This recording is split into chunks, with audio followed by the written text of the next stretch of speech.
16 नवंबर 2024 की सुबह लगभग 5 बजे के आसपास का वक्त हो रहा था। झांसी की मेडिकल कॉलेज के कुछ लोग के रोने की, चीखने की, चिल्लाने की आवाज़ें आ रही थी। इसी बीच में पुलिस प्रशासन थोड़ा अलर्ट हो रहा था। इसी बीच में कुछ लोग ऐसे भी होते हैं जो सड़क पर खड़े होकर बोरियों में चूना था और चूने को सड़क के किनारे फैला रहे थे, बिछा रहे थे।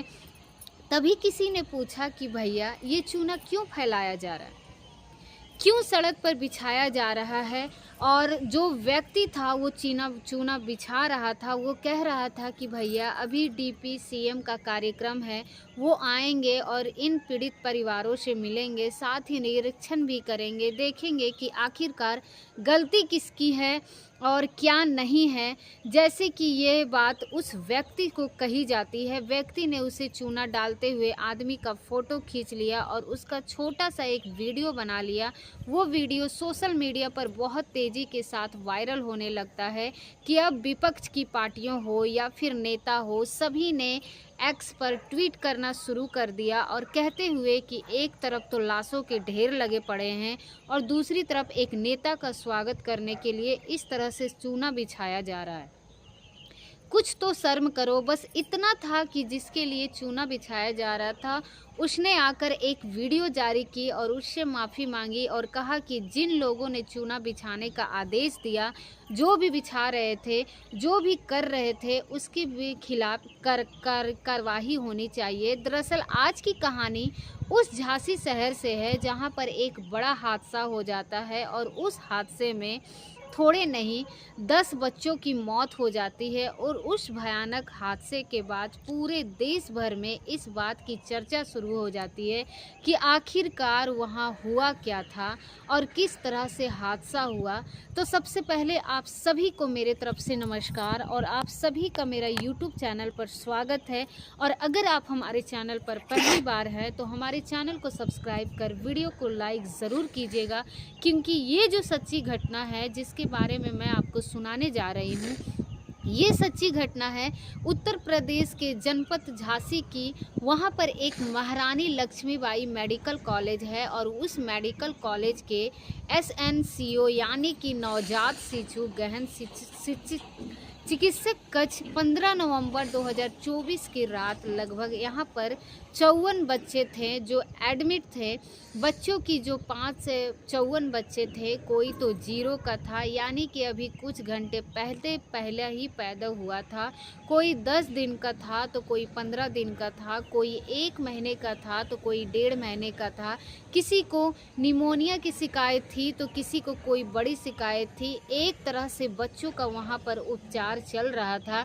बच्चों की पहचान के लिए हर बच्चों के हाथ में एक इसी तरह से एक पट्टी डाल दी जाती है और उस पट्टी पर लिख दिया जाता है उसकी माँ का नाम, ताकि किसी बच्चे को कोई दुख तकलीफ कोई बात होगी या उसके परिवार वालों को सूचना देनी होती है तो बच्चे का जो हाथ होता है उस पर लिखे हुए नाम, यानी कि उस बच्चे की माँ का नाम लिखा हुआ होता है, उसे आवाज़ लगाते हैं। और बच्चे के जो मदरसर होते हैं, घर वाले होते हैं, वो आवाज़ सुनकर आने लगते हैं। अब किसी को दवा की ज़रूरत हो या किसी को किसी चीज़ की ज़रूरत हो, वही एकमात्र पहचान होते हैं। बाकी सब बच्चे एक जैसे ही दिखाई देते हैं। कुछ इसी तरह से चल रहा था। 15 नवंबर 2024 की रात लगभग 10 बजे के आसपास का वाक़या है।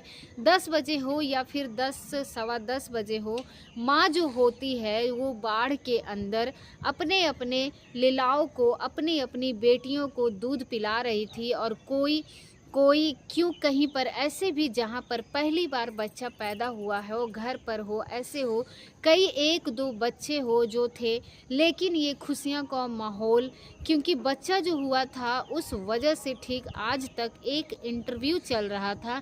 इंटरव्यू था हमीरपुर के रहने वाले गोविंद दास का। गोविंद दास उस इंटरव्यू में कह रहे थे कि उनके पोता जो हुआ है वो पोते के लिए यहाँ पर आए हुए थे। वो देखते हैं कि एक नर्स है और वो नर्स ऑक्सीजन सिलेंडर के एक पाइप को जोड़ने की कोशिश कर रही थी। जब पाइप उस ऑक्सीजन सिलेंडर के उस पाइप में नहीं जा रहा था तो उसने उस पाइप को थोड़ा मुंह उसका चौड़ा करने के लिए माचिस निकाली और माचिस से उसको जलाना शुरू कर दिया। ताकि वो ढीला हो जाए और आराम से अंदर पाइप चला जाए। बस इतना करना था कि अचानक ही एकदम आग लगनी शुरू हो जाती है और वो गोविंद दास इस दृश्य को अपनी आंखों से देख रहा था। अपने अपने गमछे से उस आग को बुझाने की कोशिश कर रहा था, लेकिन वो सफलता उससे मिल नहीं पाती है। हालांकि नर्स ने भी कोशिश की और इस वजह से नर्स झुलस जाती है। ऐसा गोविंद दास अपने इस इंटरव्यू में उसमें कहता है। और देखते देखते उस आग की जो रफ्तार होती है, उस धुएं की जो रफ्तार होती है, बहुत तेज़ी से होने लगती है। तेज़ी से इसलिए क्योंकि एक विस्फोट होता है और विस्फोट के बाद जैसे विस्फोट होता है, आग की लपटें बहुत तेज़ी के साथ पूरे उस वार्ड में फैलने शुरू हो जाती है। मीडिया रिपोर्ट में ये भी आता है कि प्रशासन कहता है कि ये जो आग थी वो शॉर्ट सर्किट के वजह से आग लगी थी। कुछ ही सेकेंडों में इस आग से विकराल रूप धारण कर लिया जाता है। अब यहाँ पर जो मौजूद थे, जो महिलाएं थे, उनके बच्चों को दूध पिला रही थी, जो डॉक्टर थे, नर्स थे, वो भी मौके पर मौजूद थे और इधर उधर चीख पुकार मचने लगती है और वो बच्चों को दूध पिला रही थी। उन्होंने अपने बच्चे को सीने से लगाया और वहाँ से लेकर भागना शुरू कर देती है। ये अब चीखने की आवाज़ें, ये चिल्लाने की आवाज़ें और आग लगने की बातें अब बाहर तक फैल जाती है। जैसे कुछ लोग बाहर निकलते हैं जिनके बच्चे इस वार्ड के अंदर एडमिट थे, बाहर वालों ने अंदर आने की कोशिश की और अंदर वाले बाहर को निकलने की कोशिश कर रहे थे। जिनकी माएँ थी वो तो अपने बच्चों को सीने से लगाकर चिपक कर वहाँ से निकल जाती है और जिनकी जो माँ रहती है वो बाहर थे, वो अंदर आने की कोशिश कर रहे थे। उन्होंने अपनी आंखों से जो दृश्य देख रहे थे, डॉक्टर लोग अपनी जान बचाकर वहाँ से भागने की कोशिश कर रहे थे। इसी बीच में जैसे कुलदीप और कृपाल सिंह था, यूट्यूब के ऐसे लोगों ने हिम्मत जुटाई और हिम्मत जुटाने के बाद नया रास्ता खोजने की कोशिश कर रहे थे, क्योंकि जिस रास्ते में जाने का रास्ता था वहाँ पर आग की लपट या फिर धुआं निकलने की रफ्तार कुछ ज़्यादा ही थी और ज़्यादा से अंदर प्रवेश करना बहुत मुश्किल था। पीछे से एक ऐसी जगह थी जहाँ से एक विंडो थी, उस खिड़की को तोड़ने की कोशिश की ताकि वहाँ से अंदर घुसा जा सके और जैसे वो अंदर जाते हैं उसके बाद फिर बच्चों को बचाना शुरू कर देते हैं। और कुछ लोग ऐसे थे जिनके अपने बच्चे फंसे हुए थे, वो अपने बच्चों को तलाश कर रहे थे, लेकिन उन्होंने सोचा कि बच्चा तो बच्चा है, किसी का भी बच्चा हो, क्योंकि इसी बीच में जो उनके हाथ में बच्चों का बैंड बांधा हुआ था, जो वो था, उस बैंड पर नाम लिखा हुआ था माँ का, कौन सा व्यक्ति होगा। ऐसे वक्त में अपने उस बच्चे की माँ को नाम को पढ़ने की कोशिश करना, जिसकी समर्थ थी, उन आम आदमियों ने, उन आम लोगों ने उन बच्चों को भी दिखाई दे रहा था और उसने उठाया और फिर उठाने के बाद उस विंडो से देने की कोशिश करने लगा। और 54 बच्चे थे, उनके अंदर 54 बच्चों में कुछ बच्चों को तो मार ली जाती है और कुछ बच्चे ऐसे होते हैं जो यूट्यूब कृपाल कुलदीप जैसे लोगों ने हिम्मत जुटाई और उसके बाद उन बच्चों को बाहर करना शुरू कर दिया जाता है। अब यहाँ से कई तीमारदार भी कोशिश करते हैं, झुलस जाते हैं, लेकिन सफलता मिलती नहीं है। इसी बीच में एक और इंटरव्यू होता है जो कि कुलदीप नाम के लड़के का होता है। कुलदीप नाम का जो लड़का होता है वो कहता है कि उनको जितनी भी कोशिश कर सकता था वो कोशिश करा और बच्चों को बचाने की कोशिश कर रहा था। कई बच्चों को वो ले जाता है, उसको बचा लेता है, शायद अब बचेगा भी नहीं, क्योंकि उसकी हालत भी कुछ ऐसा ही होती है। लेकिन जैसे ही उसने ये बात मीडिया में बयान दिया, ये बात जो मेडिकल कॉलेज का प्रशासन होता है उसको ये बात बहुत ख़राब लगती है, उसको डांटते हैं, धमकाते हैं और उससे कहते हैं कि तुम अपनी जुबान शांत रखना, किसी से कहने की ज़रूरत नहीं है कि आखिरकार हुआ क्या था, क्योंकि उसने यही जो बोला वो कहता है कि जो मैंने अपनी आँखों से देखा वही तो कहने की कोशिश कर रहा हूँ। कुलदीप की ये बातें बहुत सारे लोगों ने चिपकने लगती है, लेकिन कुलदीप की ये बातें जब सोशल मीडिया पर वायरल हो रही थी तो लोगों को लगता है कि यहाँ भी अच्छा इंसान है। इसने अपने बच्चों की परवाह नहीं की, बल्कि जितने बच्चे अब इसके हाथ में आते हैं उन्हें बचाने की लगातार कोशिश कर रहा था। कुछ इसी तरह से चलता रहा और भागम भाग मची हुई थी, जहाँ जिनको मौका मिल रहा था अपनी जान बचा रहा था, फिर बच्चों की जान बचा रहा था। लेकिन ओवरऑल जो पूरी कहानी निकल के सामने आती है, ज़्यादातर लोगों का, महिलाओं का या फिर तिमरदियारों का बस यही एक ही कहना था कि जो भी डॉक्टर मौके पर मौजूद थे उन्होंने अपनी तरफ से कोई सार्थक प्रयास नहीं किए। यदि वो प्रयास करते तो हो सकता था कि जैसे वो भाग रहे थे, किसी न किसी बच्चे को अपनी गोद में ले लेते और वहाँ से भाग जाते, तो शायद उन माँओं की तरफ उन्होंने अपने बच्चों को बचाने की कोशिश की, तो हो सकता है कि बच्चों को बचाने वाली की संख्या और ज़्यादा हो सकती थी। लेकिन जैसे जैसे रात आगे बढ़ रही थी, जैसे जैसे ये शोर शराबा आगे बढ़ रहा था, वैसे वैसे ये जो शोर शराबा था, जो शरण था, वो खतरनाक शरण, जैसे कभी एम्बुलेंस का, कभी अपने शरण सुना होगा तो घबराहट वाला सायरन होता है, वो लगातार बज रहा था।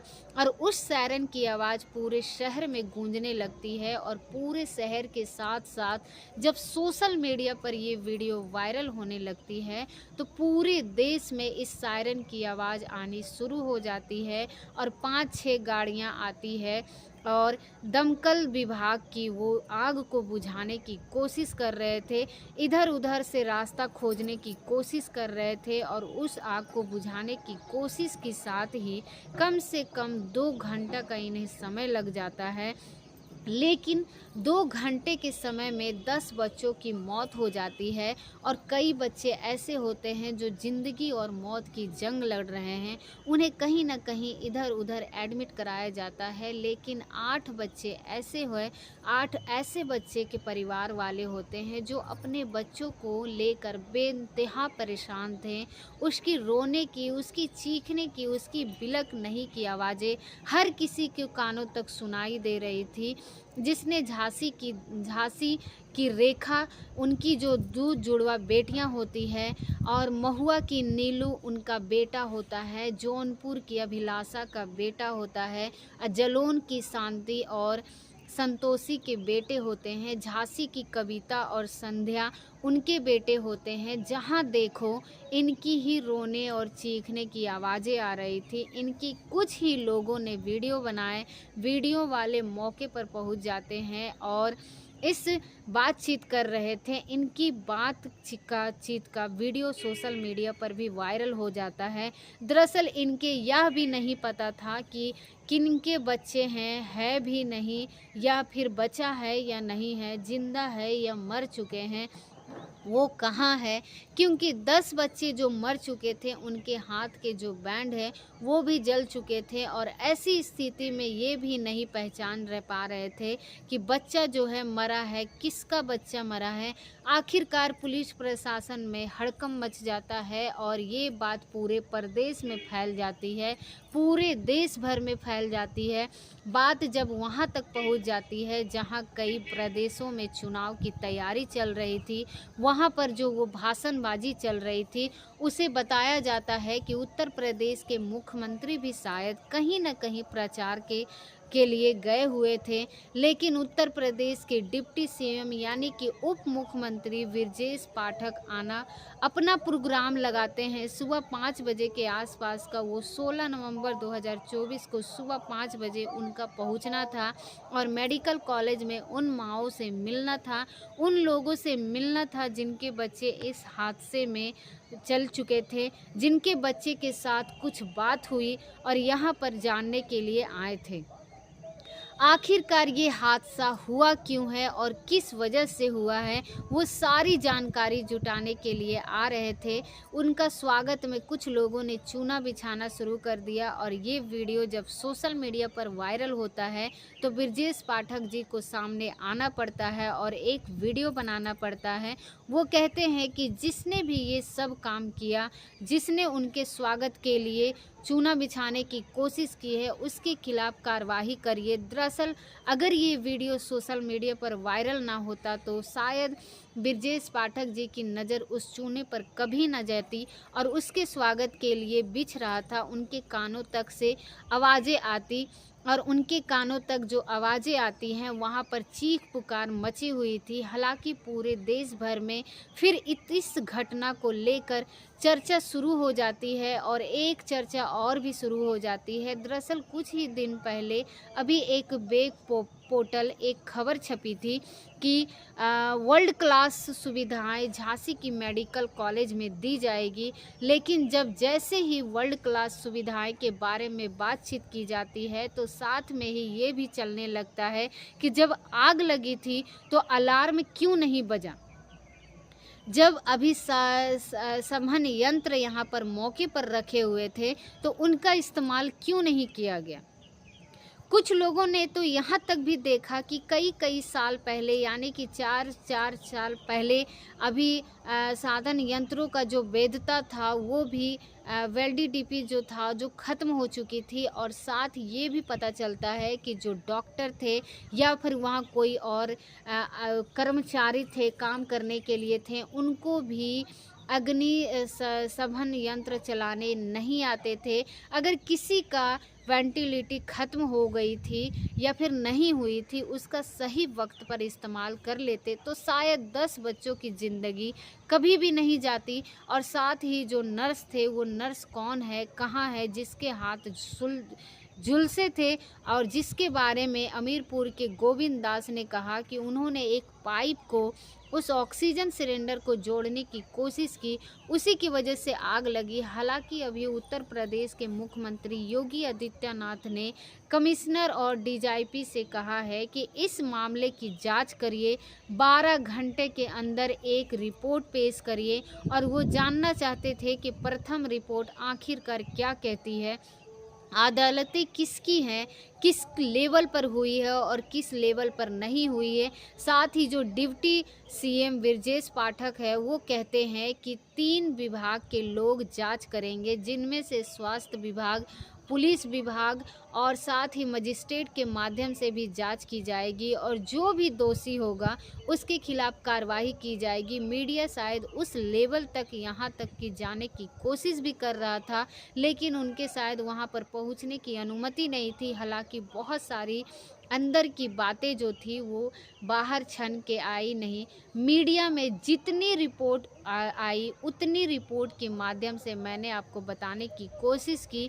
ये भी पता चला कि कुछ लाख रुपये मृतकों के परिवार वालों को, शायद जो गंभीर रूप से घायल है उनको 50,000 की घोषणा कर दी है, ऐलान कर दिया गया है। क्यों इस पैसे से क्या घर वालों का बच्चा वापस आ जाएगा या फिर कभी ना हो पाएगा। जिसका दर्द है वो शायद जब तक जिंदा रहेगा तब तक उसकी सांसें रहेगी। उसने अपने बच्चों को, चाहे वो 0 हो यानी कि कुछ घंटे का हो, चाहे वो 1.5 महीने का हो या फिर 2 महीने का हो, मरने वाले अपने बच्चों को कभी भी नहीं भुला पाएंगे, क्योंकि हर वक्त उस बच्चे की हमेशा याद आती रहेगी। लेकिन याद भी आती रहेगी। और आखिरकार झांसी के उस मेडिकल कॉलेज में किस स्तर पर लापरवाही रही है, कहीं ऐसी लापरवाही किसी और मेडिकल में तो नहीं हो रही है। इसीलिए उत्तर प्रदेश सरकार को सही वक्त पर जगाने की, संकेत होने की, जागरूक होने की ज़रूरत है और जगाने की ज़रूरत है, ना केवल मेडिकल कॉलेज में बल्कि ऐसी सभी जगहों पर, चाहे वो स्वास्थ्य की बात हो रही हो, शिक्षा की बात हो रही हो, फिर अलग अलग किसी भी डिपार्टमेंट की बात हो रही हो, जहाँ पर कोई भी भी हादसा हो सकता है, जहां पर कहीं भी कोई भी लापरवाही हो सकती है। वो मुख्यमंत्री योगी आदित्यनाथ के सिर्फ जुबान से निकलने वाली बात है।